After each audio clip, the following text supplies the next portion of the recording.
મુંબઈની અંદર એક વ્યક્તિએ ગાડીને ટક્કર મારી, ગાડીને થોડોક ગોબો પડી ગયો, એટલે ગાડીનો માલિક હતો એ ત્યાં હતો નહીં. એટલા માટે જોજો માણસની સજ્જનતા કેવી હોય છે.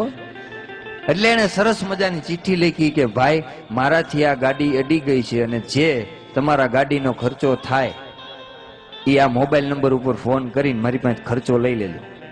એવી રીતના એ ચિઠ્ઠી ગાડીની અંદર નાખી. એટલે એ ગાડી ભટકાયેલી જોઈ ને માલિક આવ્યો એટલે ગાડીના માલિકે બહુ ગાળું દીધી, બહુ ગાળું બોલવા માંડ્યો કે કેવા છે આ લોકો એમ.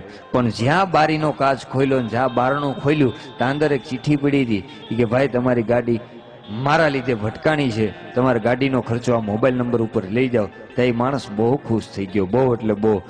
એની ઓફિસે ગયો, ફોન કરીને દરવાજો ખોલ્યો કે હું ઓલો ફલાણો ભાઈ. એટલે ઓલા ભાઈ એવું કીધું કે તારે મને કહેવાય ને, હું આવી જાત ભલા માણસ, તારે થોડો ધક્કો ખવાય. બોલો કે તમારા કેટલા પૈસા? બહુ સારી વાત કરી સાહેબ.